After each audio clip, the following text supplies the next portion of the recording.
Flamengo classificado, Flamengo na final do Campeonato Estadual do Rio de Janeiro. Eu já dou a boa noite para o amigo Fernando Campos, o nosso Donan, comigo nesse linha de passe. Tudo bem, Fernando? Muito boa noite, Abel, Eugênio, professor, fã de esporte. Um prazer estar aqui no linha de passe. O Flamengo classificado, com méritos, foi melhor no confronto. 11º jogo do Flamengo do Tite sem sofrer gols. O time não sendo vazado e um recorde histórico do Rossi. Rossi superando o Cantarelli e se tornando o goleiro com uma sequência de jogos sem ser vazado, né? São 964 minutos que o Rossi não leva gol, né? Sendo o goleiro do Flamengo. É absolutamente histórico tudo que a gente está vendo e um trabalho do Tite que vai crescendo demais, apesar de hoje ter sido um jogo de mais administração de uma vantagem construída na primeira partida. Mesmo assim, não tem como tirar um mérito, né? Sim. 2 jogos contra o Fluminense, contra o campeão da Libertadores, contra o grande rival, e o Flamengo chega na final, talvez honrando o que o Tite vem dizendo de equilíbrio, né, Eugênio Leal? Boa noite. Boa noite, Abel. Boa noite, companheiros. Boa noite, fãs de esportes. É um Flamengo que chega com méritos, né? O time principal do Flamengo em competições oficiais, no caso, o Campeonato Carioca, né? Não sofreu gol ainda esse ano. Claro, o gol que foi sofrido foi com o time reserva. E esse time principal só levou gol na pré-temporada lá nos Estados Unidos.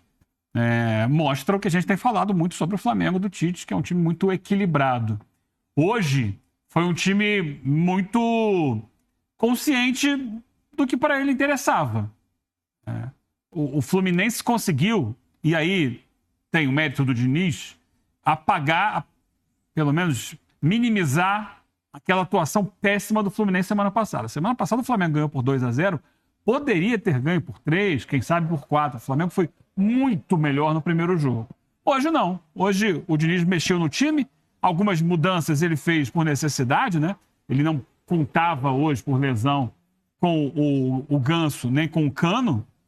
Então ele fez as opções pelo Renato Augusto e pelo John Kennedy, mas ele mexeu no time. Ele colocou o Marquinhos de lateral direito, ele colocou o Martinelli na zaga. Quando saiu a escalação, eu acho que muita gente, né? A gente estava imaginando o André como zagueiro, mas o Martinelli já tinha treinado nessa posição. Então o Martinelli no lugar do Felipe Melo, com o Lima entrando no meio de campo. Portanto, mudanças ousadas no time do Fluminense. O Manuel entrou no lugar do Thiago Santos, que foi expulso, estava suspenso. E quem entra no lugar do Felipe Melo, por opção do Diniz, é o Martinelli como quarto zagueiro, deixando o André, dessa vez, no meio-campo. E o Fluminense jogou melhor. Jogou melhor do que ele próprio semana passada e jogou melhor que o Flamengo hoje. Mas não o suficiente para vazar essa defesa. O Flamengo muito forte lá atrás, produziu menos no ataque do que a gente imaginava que pudesse produzir. A gente sabe que ele pode produzir mais. Teve esse gol que daqui a pouco a gente vai entrar em detalhes, vai analisar com calma. Mas, apesar do Fluminense ter, de certa forma, né, tido maior ímpeto no jogo, não teve grandes chances de gol. A gente não vai falar assim de um momento do Fluminense, era para ter feito. Eu tô pensativo aqui, quando você falou o Fluminense jogou melhor. Jogou melhor? Jogou melhor, teve mais vontade, teve mais presente no campo de ataque, mudou muito a sua atitude. Só que, Abel, o que eu tenho falado, e você é testemunha, esse tipo de jogo não é... Você não pode desassociar a primeira perna de um mata-mata da segunda. Ainda mais quando você não tem aquela história do gol fora de casa, valendo como critério de desempate. Então, esse era o segundo tempo de um jogo de 180 minutos que estava 2-0 para o Flamengo.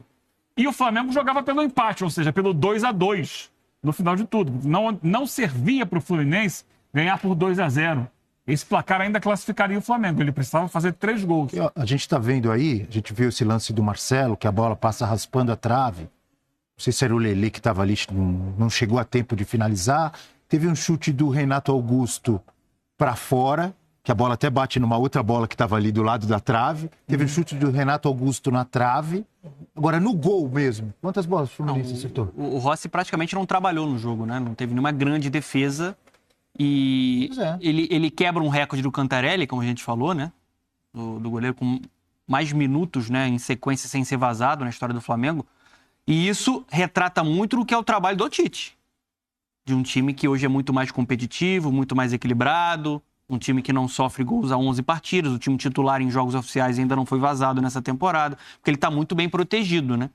Eu acho que o jogo de hoje ele está muito relacionado com a primeira partida mesmo, o que o Eugênio está falando. Hoje o Flamengo foi um Flamengo um pouco mais pragmático, que não sufocou tanto na pressão alta como fez e deixou o Fluminense extremamente desconfortável no primeiro tempo. Foi um time hoje que soube com inteligência administrar uma vantagem construída na primeira partida. O Flamengo, além do gol anulado, daqui a pouco o Leonardo Gaciba estará conosco para analisar a arbitragem, para a gente falar um pouco mais desse lance, né? Reclamado pelo Fluminense. E o Flamengo teve um outro lance que foi a defesa. Teve a defesa do Fábio. Teve a defesa do Fábio no chute do Pedro, lembra? No primeiro tempo. Sim, acho que esses dois lances. Teve mais algum? De gol? Não dei boa noite ainda pro professor Celso Zelt. Boa noite, Abel. Boa Tudo noite bem, professor? a você, boa noite ao Donan, ao Eugênio, todos que nos assistem nesse programa com cara de F360. Pensei que você ia me dar bom dia. Foi isso, né? Ficou essa sensação para o torcedor do Fluminense que esse jogo aí que o Fluminense fez hoje deveria ter sido o primeiro. Com esse empenho, com essa pegada, no meio-campo, inclusive na entrada do Lima, ajudou muito. Não faltou coragem. Fernando Diniz, mais uma vez, ousou a partir de sua defesa. Hoje ele tinha pela direita um lateral que não era lateral e que era canhoto. Ele tinha no miolo da zaga um volante que não era o volante que normalmente ele usa de zagueiro. Né? Não faltou ousadia, mas faltou o Fluminense ser mais efetivo. Um time não pode ganhar de 3 se chutou uma bola do gol. No gol foi uma. Aquela do Renato Augusto na trave. Na trave, na Se é que é considerado. Eu acho que na trave não considera um gol, hein? Mas aí você vai me desculpar, mas a estatística que é burra, porque não tem nada mais próximo de um gol, tanto que quando você comenta, como é que foi o jogo? E nem te conto, chutou na trave. Acho que a estatística tem que aproximar um pouco mais do que a realidade do futebol. Né? Então tá bom. Foi mais próximo de um gol, foi. O Fluminense chegou. De um gol. Você conta assim. E do ponto de vista do Flamengo, muito equilíbrio, mas não tem nada ganho, né? No ano dos 10 jogos sem tomar gol, o campeão foi o Vasco. Então, é um feito você atravessar um campeonato do peso de um campeonato carioca tomando um gol durante toda a competição. É muito significativo.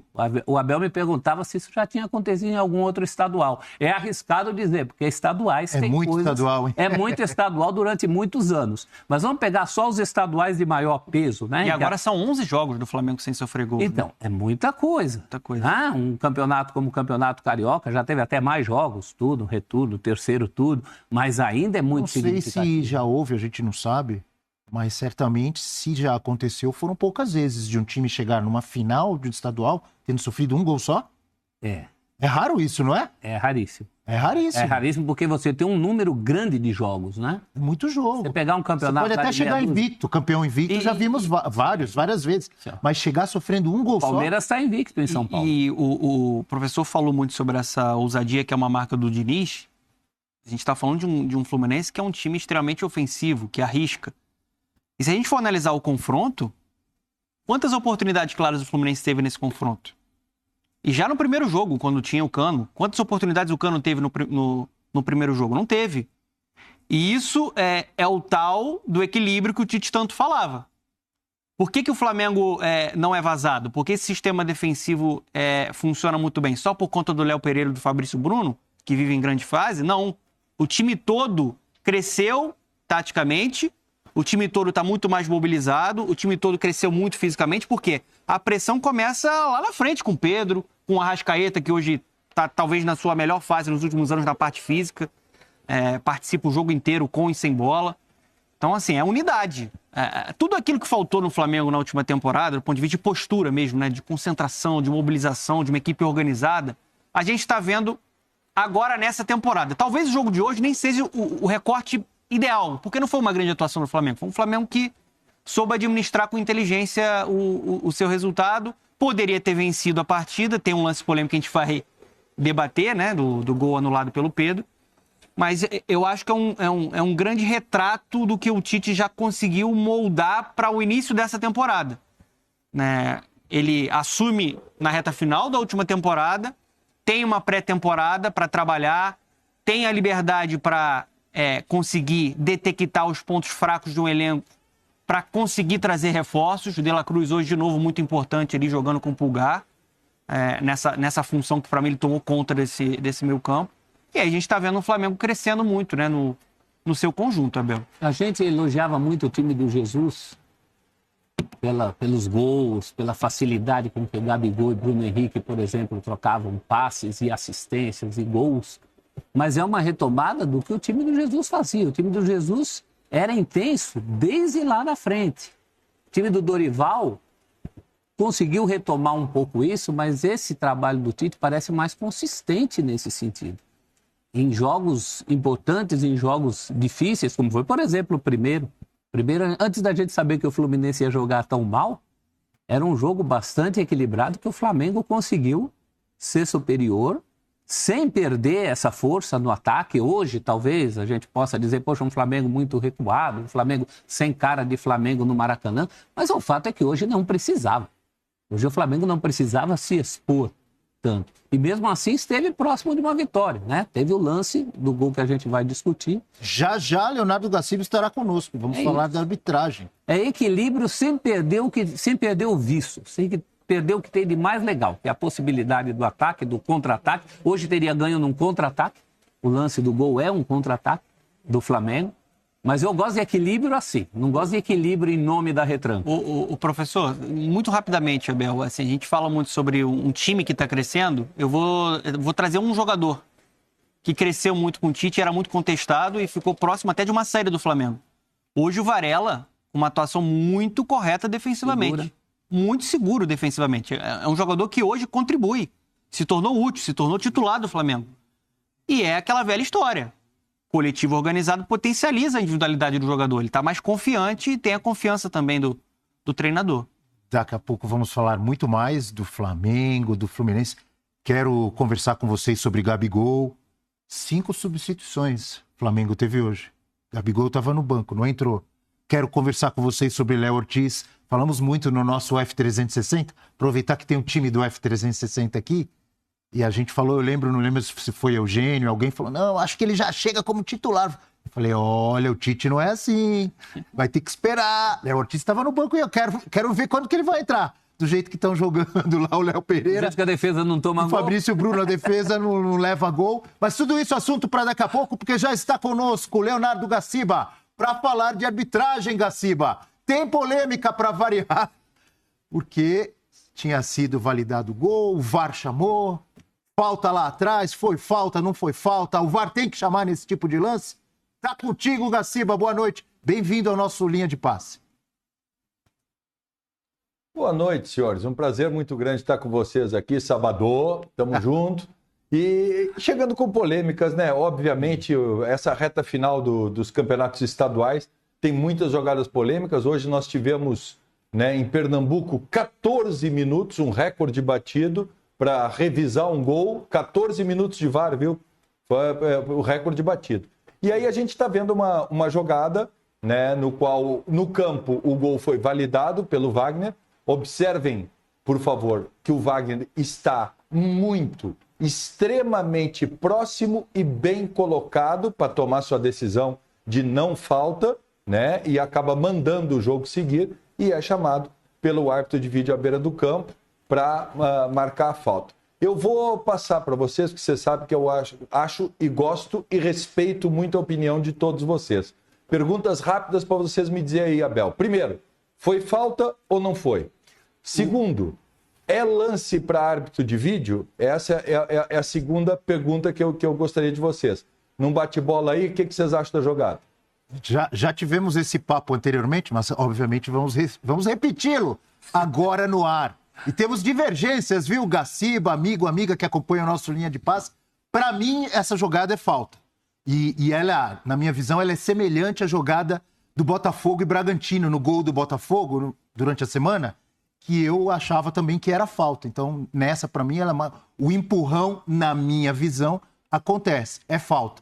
se o VAR tem que chamar, eu já fico em dúvida, eu confesso. Vou tocar a bola pros amigos aqui. E aí vocês vão influenciar na minha... E eu acho, concordo contigo, na hora a gente estava vendo o jogo, a gente lembrou imediatamente, né, do lance do Botafogo, né, do gol do Botafogo, que é muito parecido, é claro que ali o gol do Botafogo sai logo na sequência, né, o jogador que tem o contato ali com o zagueiro do time adversário faz a... Olha o lance aí. É o Hugo em cima do Lucas Cunha e logo depois sai o gol. E eu acho que o grande destaque aí, e até peço ao Garcia para considerar isso, é a diferença da arbitragem entre Conmebol e Federação Carioca. Na interpretação de arbitragem. Na Libertadores foi considerado normal. E olha, considerado normal pelo Vilmar Rodan, que era o árbitro, o VAR não intercedeu. E o que eu vi a maior parte da mídia esportiva, considerando que está certo, não era para ter marcado falta. Eu acho que foi falta. Tem uma câmera ali que dá para perceber o impacto do contato no corpo do zagueiro que cai. Então você está comigo. Você acha que foi falta? Eu acho que foi falta aquele lance. Agora, eu acho que de hoje não foi. Ué? Porque eu vejo um impacto muito menor.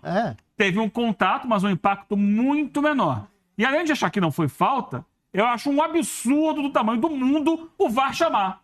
Porque, como disse o Gaciba, o árbitro estava em cima do lance. E pior ainda, chamar e o árbitro que viu de perto o lance voltar atrás da decisão. E depois voltar de novo para ver a sequência da jogada. Que ele não está bem próximo mesmo. Olha como ele está próximo. Depois do lance, abre. Ali, para mim, se jogou. Sinceramente. Olha lá, onde ele está? Tem o contato e ele manda seguir. Se ele tá ali e manda seguir, não tem que chamar o VAR. É a minha opinião. Mas é mais que um contato, né? É um empurrão. Para mim é um empurrão. Que há um empurrão aí, você pode discutir isso, o VAR não vai ajudar nunca, a intensidade. A intensidade não dá como medir. E eu chamaria, respondendo aí a pergunta do Garciba, já que eu acho que foi falta, se eu acho que foi falta, eu acho que houve um erro claro e manifesto. Pelo menos do ponto de vista de quem acha que foi a falta. Então eu chamaria. Eu já acho que não foi falta. Sigo com o critério do lance que é semelhante do jogo do meio de semana entre Botafogo e Red Bull. Você tem um contato, mas a partir de um contato mínimo, o jogador desaba. Para mim foi assim no jogo contra o Bragantino, no Botafogo e Bragantino, e mais uma vez isso acontece no Maracanã com o Keno. Você tem ali um contato do Luiz Araújo no lance, dá para ver o braço dele encostando nas costas, mas quando ele sente, ele já desaba. E eu acho também que é um absurdo o VAR interferir dessa forma em um lance de gol, principalmente. Porque a gente está aqui numa mesa, e não tem nenhuma uma unanimidade dentro dessa mesa, com o árbitro bem posicionado. Eu acho que, mais uma vez, retrata o que é a arbitragem, não só brasileira, mas principalmente o que é a arbitragem do futebol carioca, que é um desastre até agora no estadual.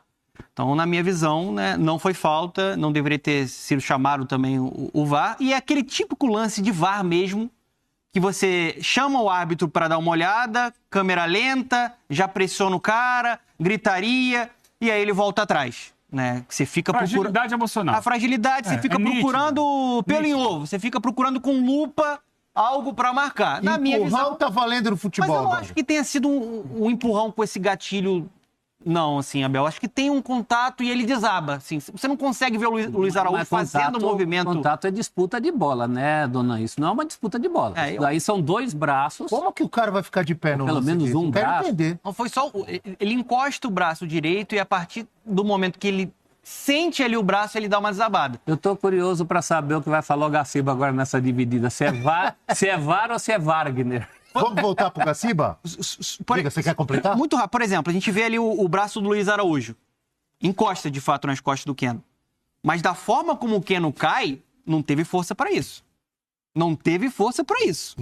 É mais do que encostar, mas tudo bem. É a minha opinião. Assim, eu sei que vocês discordam, mas eu não há como medir se tem força para isso. Isso a imagem nunca vai dizer. Então, por isso que a decisão do árbitro que está ali no calor do momento do jogo, para mim tem mais peso do que o VAR. Mas se eu sou VAR e se eu vejo uma falta e ele não deu essa falta e eu estou convencido da falta, é meu dever como VAR chamar.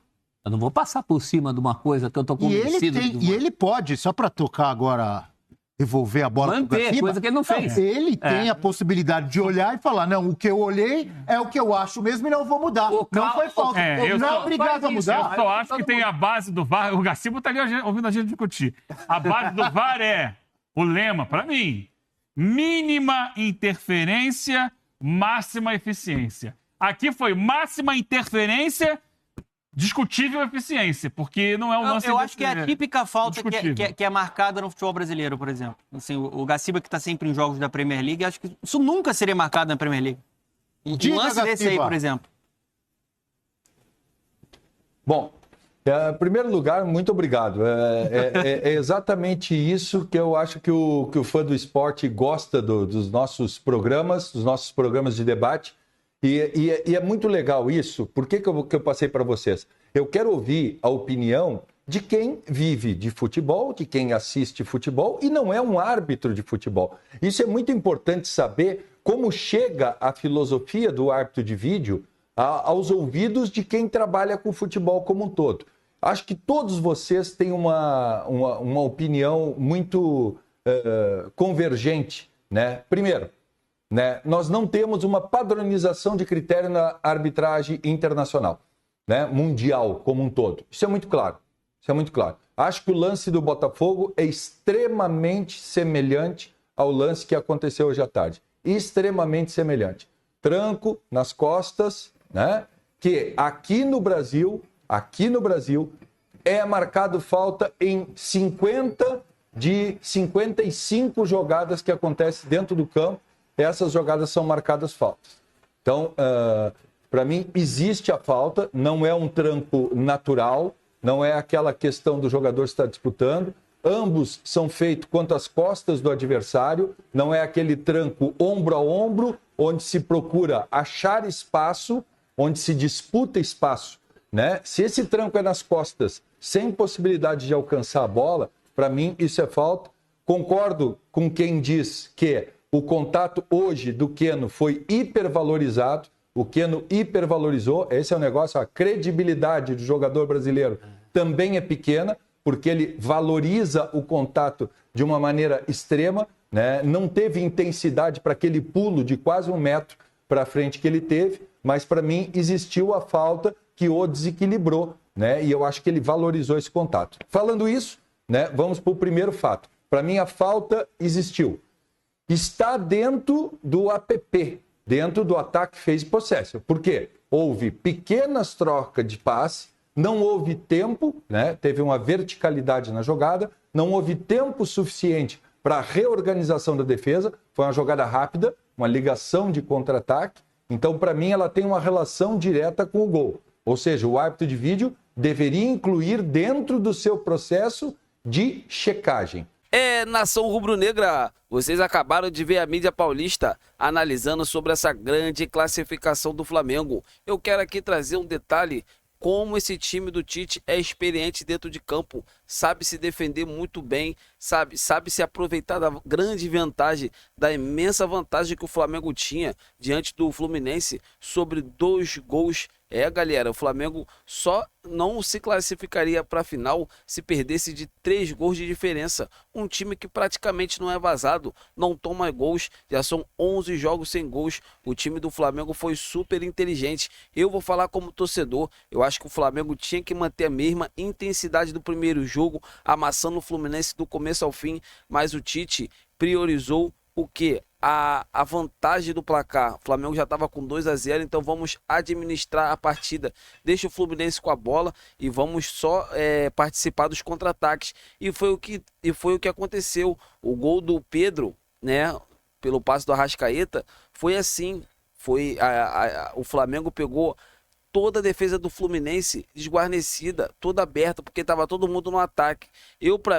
Eu acho que aquela falta do Luiz Araújo em cima do Keno do Fluminense, para mim, eu acho que o VAR não deveria interferir, mas já que deu, tudo bem, vida que segue. Vamos torcer agora para o Flamengo. Quem o Flamengo pegar, tanto o Vasco, tanto o Nova Iguaçu, que o Flamengo possa fazer uma partida excepcional, brilhante, e ganhar essa Taça Rio, que é o que todos nós queremos. Vocês concordam? Agora é descansar, treinar. O Flamengo vai ter uma semana livre para treinar, se dedicar ao máximo, para que no próximo final de semana o Flamengo entre em campo, dê o seu melhor e já faça o resultado para ser o grande campeão dessa competição. Vocês concordam? Então é isso, galera. Eu tô indo nessa. Se inscreva no canal, deixa o like e até a próxima.